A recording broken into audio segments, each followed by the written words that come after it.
Jadi yang ini selesai nih. iya, Oke. jadi pas lebaran kan ditanya nih, nah kan kayak, oh udah lagi penelitian dong gitu kan.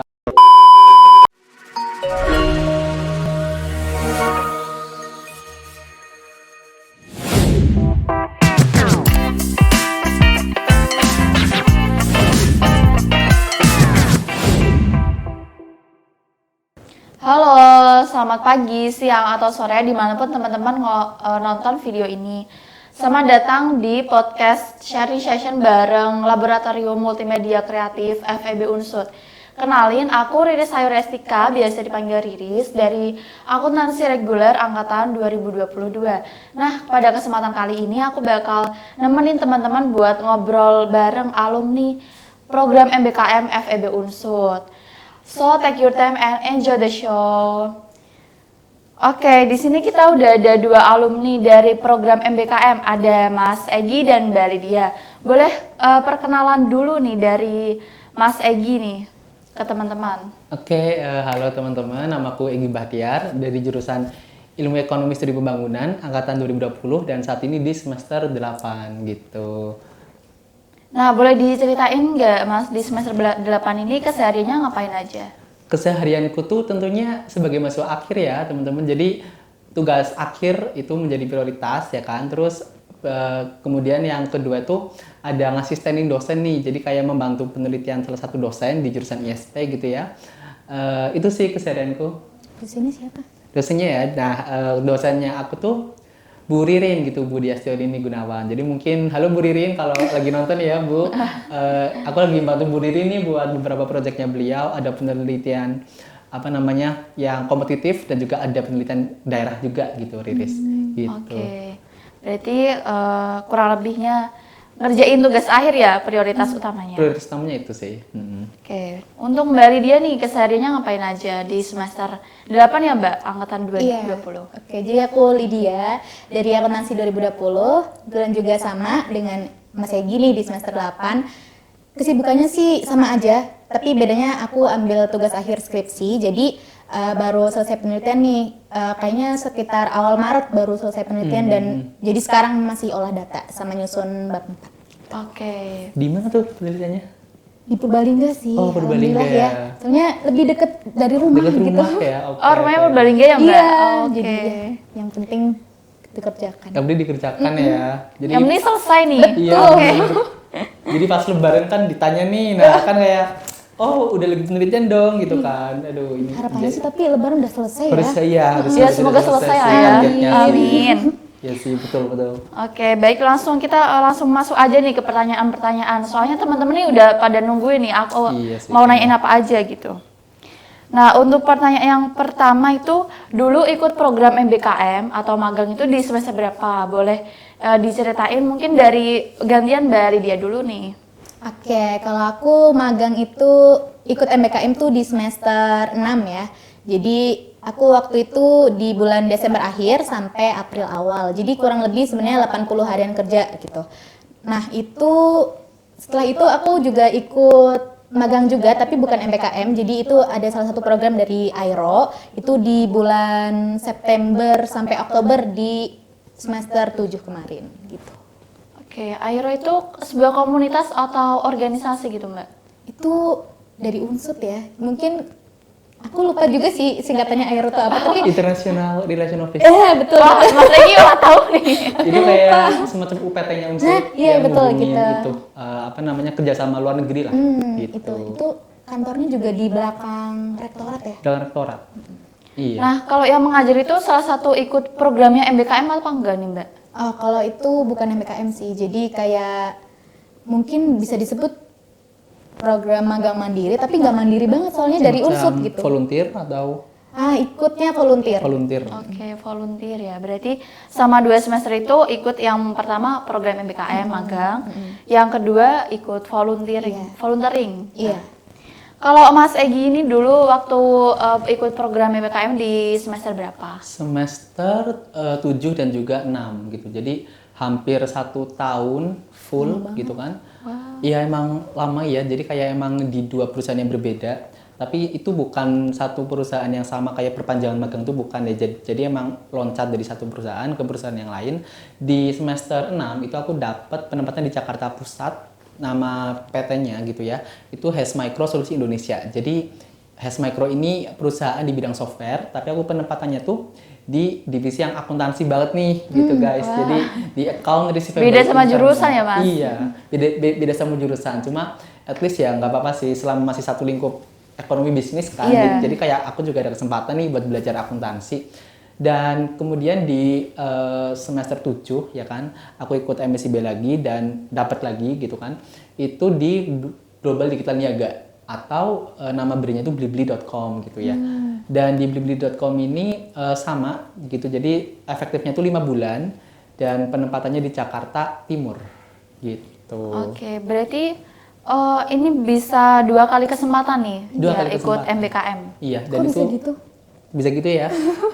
Kok bisa gitu karena emang maksimal tuh 2 kali kesempatan guys gitu. Jadi di apa namanya MSIB ini maksimal 2 kali kesempatan gitu. Sebelumnya aku tuh daftar ISMA nih gitu kan. Jadi kalau nggak keterima ISMA itu prioritas kedua aku adalah daftar MSIB lagi MSIB, gitu. oh. Jadi dalam satu MBKM yang sama yang nasional itu kita hanya boleh milih 2 gitu. Iya. Dapat kesempatan 2 kali aja guys. Dua-duanya konversi ke matkul. Iya betul, konversi ke matkul. Jadi mostly nggak ada kuliah sama sekali. Jadi SKS ku tuh di akhiran tuh hanya konversi aja dari magang gitu. Tapi bikin laporan magang. Bikin laporan magang. Dua-duanya? Dua-duanya bikin laporan magang. Baik ke perusahaan, ke kampus ataupun ke jurusan gitu. Jadi apa namanya ke perusahaan juga, ke kampus juga, sama satu lagi ke kampus merdekanya. Jadi kita harus upload ke sana. Oke, menarik banget ya teman-teman. Ini pengalaman dari Mbak Lydia yang satu semesternya dibuat program MBKM, yang satu semesternya ikut volunteering di Thailand, kemudian Mas Egi di 2 perusahaan di Jakarta ya Mas? Iya. Nah, kalau Mbak Lydia ini di mana sih lokasinya dulu waktu ikut program MBKM? Boleh diceritain? Oke, kalau yang pertama waktu MBKM itu aku di KAP, jadi aku di Crow Indonesia, itu salah satu Big Ten KAP terbesar gitu. Jadi aku sebagai audit intern. Nah, kalau yang satunya itu di Thailand. Jadi aku volunteeringnya di Thailand. Wah, Sawadikap ya ini ya. Iya, Sawadikap. Sawadikap gitu ya. Seru banget. Pastinya itu kegiatan selama di volunteering di Thailand itu ngapain aja sih Mbak? Oh, kalau aku di sana lebih ke ngajar sih. Jadi kayak aku kalau pagi tuh masuk ke SD, itu kalau pagi-pagi tuh aku ngajarnya qiraati, jadi kayak ngaji gitu. Nah, kalau siangnya setelah dari SD itu bebas bisa ke SMP, SMA gitu. Nah, itu ngajarnya juga tapi lebih fun sih, soalnya aku pertama tuh dimintanya tuh buat ngajar seni gitu. Jadi waktu masuk kelas itu aku lebih fleksibel, jadi bisa ngajarnya Inggris apa Indonesia. Jadi kita kayak kenalan terus tebak-tebakan kayak gimana sih budaya di sini, kita jadi kayak seru sharing banget, gitu sama iya. anak di sana. Seninya apa tuh kalau boleh tahu? Oh, seninya kalian tahu sih, hadroh tahu Oh, nggak? hadro, I Hadro. see. Berarti Mbak Lydia bisa nih ngehadro. Ya gitulah. Oke. Dulu ikut USMAN ya Mbak, salah satu UKM di FEB Unsud. Itu UKM Unif. Oh Unif, tingkat Unif ya. Oke. Dan taunya volunteer itu direkomendasiin dari itu ya, Dari- UKM tersebut. Iya, jadi tuh dari Aero itu ngubungin ke Usman gitu, ke UKM gitu. Nah, waktu itu posisinya tuh aku lagi KKN nih. Nah, pagi-pagi ditelepon sama ketua Usman gitu kayak, "Oh, mau nggak magang ke Thailand gitu buat ngajar hadroh?" Terus lah, buru-buru banget gitu, kapan gitu? September gitu. Terus aku mikir kan, aduh, ini nggak bisa yang lain aja gitu. Bisa, tapi kamu yang cariin lah, terserah, intinya kita diminta dari Aero tuh buat nunjuk orang gitu. Nah, awalnya tuh aku udah nunjuk nih 1 orang. Nah, tapi waktu kesana tuh kayak mikir kalau misalnya 1 orang doang tuh kalau buat ngajar seni kayak gitu kurang bisa gitu. Soalnya kan anak-anaknya banyak, terus jadinya kita nego sama pihak Aero, jadi kita berdua gitu. Jadi lebih ke di offering ya, jadi kayak ditawarin dari Aero gitu. Nah kalau semisal yang volunteer tadi kan itu ya apa nggak masuk ikut program MBKM, kira-kira itu di konversi SKS apa enggak sih Mbak? Kebetulan kalau aku enggak ya, jadi waktu itu cuma izin nggak masuk kelas gitu. Jadi nilai kehadirannya kosong. 1 semester ya Mbak? Enggak, 1 Yang bulan 1 doang. bulan itu yang Iya, Thailand ya. iya. Kalau di KP konversi? Konversi. Untungnya kalau nggak konversi gimana ini? Iya. Satu Berarti semester gunain konversi jatah ya. nih, jatah buat iya kan? Oke. Oh, mungkin lanjut aja ke pertanyaan selanjutnya. Gimana sih proses dari perekrutan buat bisa magang di sana? Mungkin dari pendaftaran sampai interview ataupun sampai pengumuman nih bahwa Mas Egi dan Mbak Lydia itu diterima di tempat tersebut. Mungkin bisa diceritain dulu dari Mbak Lydia. Oke, kalau yang pertama kan aku di KAP ya sebagai audit intern. Itu rekrutmennya sih lebih ke arah karena waktu itu di semester berapa ya? Berarti semester 5 itu aku ada mata kuliah audit. Nah, waktu itu ada dosen praktisi itu namanya Pak Jenli. Nah, beliau itu salah satu partner di KAP gitu. Jadi beliau kerjasama nih sama Bu Dewi kalau misalnya anak-anaknya nanti kalau misalnya MBKM magang di sana tuh boleh apa enggak gitu. Nah, Pak Jenlinya bersedia gitu. Jadinya kita lebih ke kayak cepet-cepetan war gitu kayak buat daftar di sana gitu. Jadi kayak buat alurnya sih lebih ke kita setor ke PIC kelas kan. Nah, abis itu kayaknya seminggu sebelum kita berangkat mulai magang tuh kita di email dari dari KAP gitu. Kalau misalnya kita ada perjanjian kerja gini, terus kayak mulai kerjanya seperti ini kayak gitu. Kalau untuk yang di Thailand Itu juga offering sih. Jadi Offering. nggak ada, sebenarnya tuh ada step by stepnya. Cuma karena aku ditawarin, jadi langsung gitu. Biasanya tuh katanya tuh ada tesnya atau interviewnya gitu. berarti kurang lebih kalau Mbak Lydia ini kayak di offering ya, Iya, kurang lebih kayak hoki gitu. sih. Dan yang hoki juga. Dan yang MBKM-nya lebih ke war gitu, kayak war Iya, KRS iya, gitu lah ya. iya. Cepet-cepetan ya Iya, itu ya. booking-bookingan gitu. Booking-bookingan ya. Kalau Mas Egi sendiri nih gimana pengalamannya mungkin dari pendaftaran sampai lolos? Pendaftaran tuh kita sama-sama ada offering ya. Jadi aku sama Lydia sama-sama ada offering gitu kan. Tapi perbedaannya di sini aku tuh ada beberapa tahapan seleksi guys gitu. Jadi yang pertama ada seleksi CV gitu ya. Jadi seleksi administrasinya nanti perusahaan atau HR itu lihat profilnya kita di CV gitu ya. Kita udah dapat apa aja, sertifikasinya apa aja. Terus yang kedua tuh biasanya seleksi substansi nih. Jadi kita dinilai psikologisnya gitu ya, dinilai kemampuan ngitung atau apa segala macam. Dan yang terakhir tuh tentunya yang paling jadi momok kayaknya nih itu interview gitu. Jadi ada interview juga. Untuk di Blibli ini ya yang pengen aku ceritain ke teman-teman nih karena pengalaman itu menarik banget teman-teman. Jadi waktu di Blibli itu aku tuh ada salah dengar gitu loh sama HR-nya. Jadi waktu interview tuh HR-nya ini tuh dari divisi return management gitu kan, dan yang aku lamar tuh sebetulnya bukan return guys. Jadi yang aku lamar itu adalah retail gitu kan. Retail sama return kan mungkin sedikit ini ya Terdengar, sama iya, kan? sama. Ya kan, dan uniknya itu waktu itu aku posisi di desa KKN. Jadi emang suara dari laptop gitu kan sama sinyalnya tuh mungkin yang bikin aku tuh salah denger gitu kan. Nah, jadi selama interview itu jawabanku tuh selalu masalah retail gitu. Nah, kan aku udah putus asa banget tuh, kayaknya ini nggak keterima gitu-gitu, dan akhirnya besoknya tuh di offering gitu kan. Nah, terus aku tanya nih ke HR-nya, loh kok kenapa aku dapat offering ya, padahal aku tuh salah jawab nih pertanyaan dari kakak gitu. Ternyata yang beliau highlight itu adalah sertifikasinya gitu. Jadi emang itu merupakan cerita unik banget sih gitu. Iya, unik banget sih. Nah, boleh tahu nggak yang di CV yang ditulisin Mas Egi itu sampai bisa menarik perhatian HR-nya itu? Apa? Itu adalah jadi aku waktu itu pernah ikut sertifikasi di coding dari BEM Unif gitu, sama setelah itu aku lanjut sertifikasi sendiri. Jadi sertifikasi di coding ini tuh semacam sertifikasi programming yang disediakan oleh platform Coding gitu ya. Jadi kayak belajar mandiri aja gitu, kita di rumah gitu kayak kuliah online, dan nanti setelah beberapa sesi kita dapat sertifikasinya. Itu yang aku lampiri di CV, dan ternyata posisi yang lagi aku lamar tuh butuh skill coding gitu. Jadi inline gitu.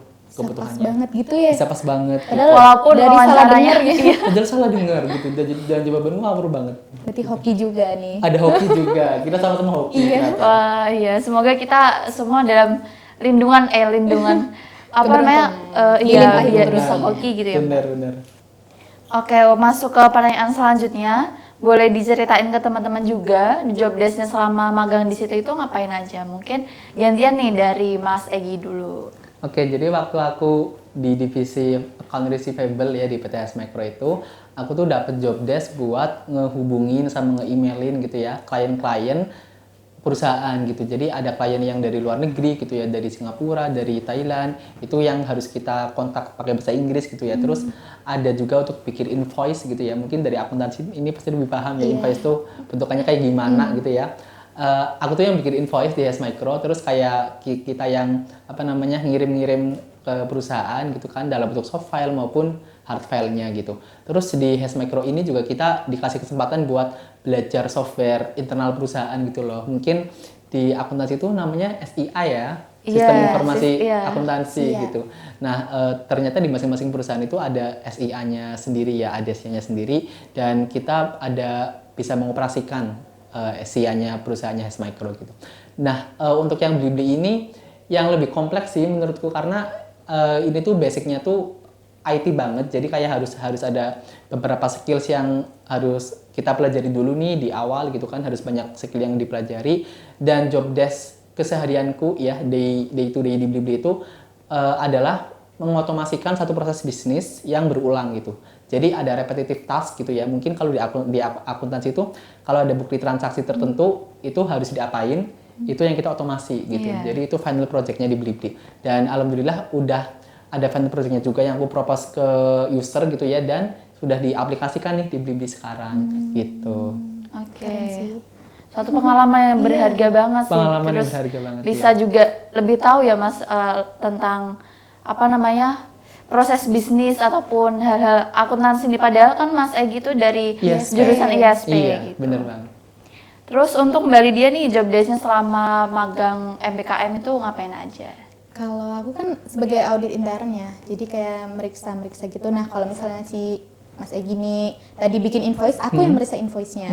Jadi kayak iya. sesuai nggak sih sama yang dia catat, kayak bukti-buktinya, kayak bener nggak invoice-nya segini, terus kayak bener nggak ini barangnya tuh dikirim, apa dari orang itu tuh bener nggak kalau misalnya si PT ini tuh klien aku nih beli segini, apa jual segini gitu. Jadi selain mungkin aku ini periksa invoice tuh kayak vouching gitu, aku juga ada konfirmasi gitu. Jadi kayak ke pihak ketiga. Jadi kayak misalnya aku sama klien nih. Nah, klien nih misalnya punya utang nih.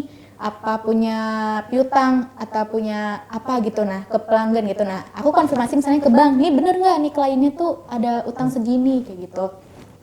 Terus apa lagi? Oh, stock of name. Terus itu kayak misalnya kliennya ngasih data nih. Kayak misalnya stok di gudang tuh segini. Nah, aku periksa nih di gudang itu kayak bener nggak sih di gudang tuh segini. Nah menariknya waktu stock of name ini baru week pertama udah langsung di stock of name disuruh stock of name ke Makassar. Jadi kayak wah ini udah Seru banget. week Iya, awal seru tuh banget. udah wah ini kayaknya bakal seru banget nih jadi kalau magang di audit intern gini. Naik apa tuh ke Makassar? Masa jalan kaki. Masa jalan kaki ya? Pesawat keren iya. banget. Oke. Berarti sama teman-teman bareng-bareng gitu ya Mbak? Apa Mbak sendiri? Itu masing-masing. Jadi tuh kayak dari Unsur kan sebenarnya ke sana tuh ada banyak anak ya. Nah, itu kita dibagi per tim. Jadi di tim itu pun nanti kita dibagi per klien gitu. Jadi nggak mesti bareng sama teman gitu. Waktu itu aku cuma berdua sama senior. Oke, berarti satu orang megang beberapa klien apa satu klien aja? Satu orang megang beberapa klien. Oke. Nah, menarik banget ya teman-teman. Jadi bisa kita simpulin nih bahwa kalau dari Mas Egi itu job desk-nya lebih ke akuntansi nih, kayak Akuntansi, sistem iya. informasi akuntansi, proses transaksi yang berulang kali. Betul, Terus betul. kalau Mbak Lydia ini lebih ke memastikan dan menginformasikan apakah benar kayak gitu. Plus healing. Iya. Iya, banyak link ke Makassar ya. Makassar, healing ke Thailand. Seru banget. Iya, seru banget sih. Kalau sama-sama seru gak sih? Iya, seru banget. Nah, lanjut ke pertanyaan selanjutnya. Mungkin kan ada budaya dari kampus berbeda sama budaya di tempat magang itu. Mungkin bisa diceritain ke teman-teman nih, culture shock yang didapat waktu ikut program MBKM itu apa? Mungkin dari Bali dia dulu. Oke, kalau yang di MBKM itu kan kita sebagai anak magang ya, baru pertama dari kuliahan, kita misalnya kayak berangkat kuliah kan nggak yang buru-buru banget kan, pasti santai gitu. Santai. Nah kalau di dunia kerja tuh benar kayak orangnya tuh set kayak jadi kayak itu benar-benar kayak ada waktu ya udah gitu. Jadi nggak ada tuh kayaknya orang banyak leha-leha gitu. Terus kayak profesionalnya, terus kayak apa lagi ya? Lumayan mungkin individualis ya. Jadi kayak yang penting kerjaan gue selesai gitu. Oke. Terus kalau misalnya aku kan juga seringnya ke klien ya. Jadi kayak aku kantorku di Jaksel nih. Jadi kan kosanku di Jaksel. Nah, aku seringnya ke klienku di Jaktim gitu. Jadi kayak dari pagi udah berangkat ke Jaktim, pulangnya balik lagi agak malam gitu. Pakai KRL? Bukan, pakai apa namanya? Trans. Pakai TJ. pakai busway ya. Jakarta. Cuma kalau malam ya pakai taksi gitu. Pakai taksi. Untungnya dari kantor juga di charge ya. Iya. Jadi nggak boncos banget Iya. gitu. Terus kalau yang di Thailand sih mungkin culture shocknya itu bahasa sama budaya. Gila itu week pertama nggak bisa ngapa-ngapain soalnya nggak terlalu mudeng bahasanya ya. Mereka tuh sebenarnya mostly tuh Melayu, tapi Melayunya tuh bukan Melayu yang biasa kita dengar di Upin Ipin gitu loh. Biasanya kita kan dengarnya Melayu yang Malay kan, kayak di Upin Ipin. Kalau dia tuh lebih ke arah Melayu, kayak mungkin Melayu bahasa daerah sana gitu. Mungkin karena logatnya juga ya. Logat juga, jadi kayak mungkin kayak bahasa Jawa kan mungkin ada Indo-Indonya. Nah mungkin kayak gitulah kurang lebih. Sama budayanya sih di sana Islami banget. Oh, kalau berarti sebelum ke sana itu Mbak Lydia belajar dulu nih bahasa Melayu gitu. Apa gimana? Aku expect-nya tuh di sana tuh orang-orangnya pada ngerti bahasa Inggris gitu. Kalau enggak Melayunya Upin Ipin. Nah, sampai sana nih kayak prakteknya loh kok beda banget gitu. Sebenarnya nggak beda banget tapi beda gitu. Kayak nggak Melayu yang Upin Ipin banget tapi nggak yang gimana tapi dan mereka tuh kebanyakan nggak bisa bahasa Inggris. Jadi kayak harus adaptasi gitu sih. Oke, menarik banget ya ceritanya ya Mas. Kalau misal Mas Egi nih, maaf Mas Egi, boleh diceritain culture shock yang selama di tempat magang tersebut? Oke, jadi di blibli.com yang di Jakarta Timur gitu ya. Jadi kan ada blibli.com di Jakarta Pusat sama Jakarta Timur gitu ya. Itu mostly kebanyakan orang-orang yang mungkin dari Chinese gitu kan. Jadi kayak mungkin aku harus banyak belajar banyak dari Chinese ini karena budayanya itu dibentuk dari yang dominan mayoritas di situ gitu kan. Tapi yang paling aku suka dari lingkungan kerja yang mungkin kebanyakan Chinese-nya gitu ya dan kita di sana jadi semacam minoritas gitu. Itu jadi kita dapat pelajaran berharga banget dari mereka, dari cara mereka menghargai waktu gitu kan, terus cara mereka tegas dalam satu peraturan, terus ternyata dalam ketegasan mereka, waktu mereka istirahat, waktu mereka di luar jam kerja itu juga sangat-sangat fleksibel gitu. Bahkan kayak kita bisa hangout bareng, kita bisa kayak ngobrol hal di luar pekerjaan seseru itu gitu. Jadi menurutku sih itu culture shock banget sih. Sama mungkin makanan kali ya. Kalau makanan di juga. Purwokerto mungkin murah, terus kayak rasanya masih bisa dinikmati gitu ya. Tapi kalau di Jakarta gitu ya, itu mungkin harganya bisa 1,5 kali lipat. Apalagi di Jaksel gitu kan. Oh di Jaksel juga? Enggak, aku di Jaktim. Cuma kayak teman-temanku di Jaksel itu harganya hampir 2 kali lipat sih. Dan masakannya tuh jauh, rasanya tuh beda gitu. Iya. Ya kan? Iya. Mungkin kalau Thailand gimana? Kayaknya seru nih. Kalau Thailand tuh aku nggak suka makan asam ya, dan di sana tuh kebanyakan bumbunya tuh asam gitu. Asam. Jadi kalau misalnya aku dikasih makan kan aku dapat makanan dari kantin kan, dari jatah kantin. Aku biasanya kecapin dulu. Oh gitu. Terus aku seringnya masak jadinya. Jadi aku dapat makanan dari sana, terus aku juga tetap masak. Gitu. Wah, ada tom yum? Ada dan tom yum itu asam banget. Asam banget nggak bisa aku makan asam itu. Pedes ya. juga kan. Pedes juga ya. Mungkin karena terbiasa di Purwokerto kan dominan masakannya manis ya. Manis asin. Iya sih, benar-benar.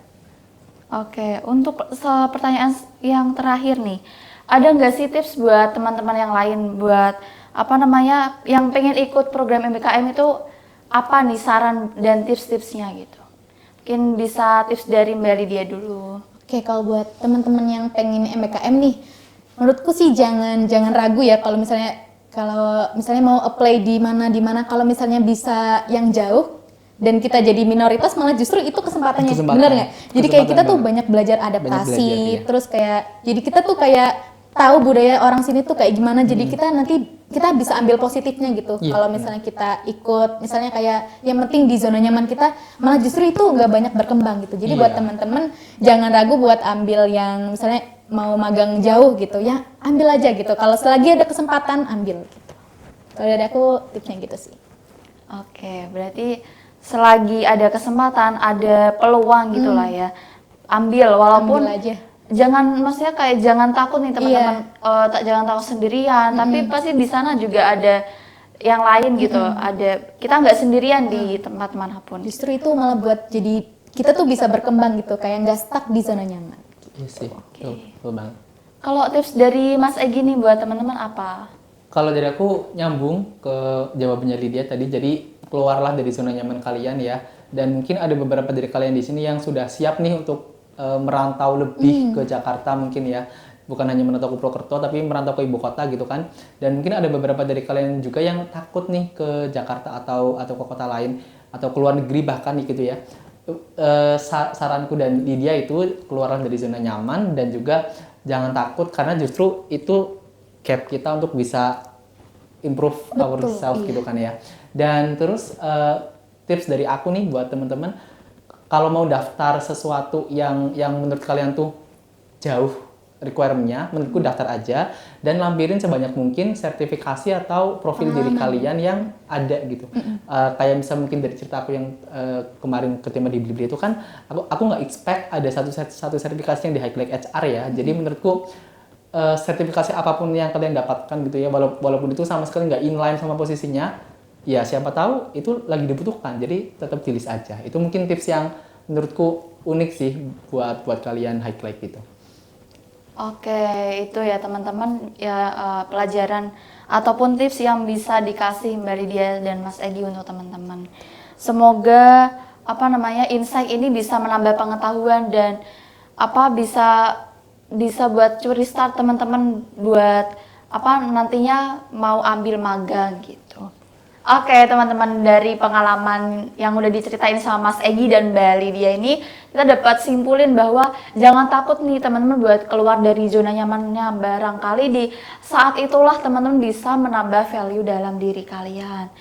Tapi karena terbatasnya waktu, jadi kita udahin dulu nih podcast pada kali ini. Terima kasih pada teman-teman atas atensinya karena udah ngedengerin podcast kita pada kesempatan kali ini. Dan terima kasih banyak juga kepada Mas Egi dan Mbak Lydia udah menyempatkan waktunya buat datang ke sini dan ceritain pengalaman MBKM pada teman-teman. Nah, kalau teman-teman suka pada konten ini, boleh tolong like dan share ke teman-teman yang lain biar pada tahu ya. Dan kalau misalkan teman-teman barangkali ada yang punya pengalaman yang unik atau cerita yang lain gitu, boleh banget share di kolom komentar di bawah ini. Dan sekian mungkin dari saya, pamit undur diri. Mohon maaf atas kesalahan kata ataupun tindakan yang kurang berkenan. See you next time and bye-bye. See you, bye.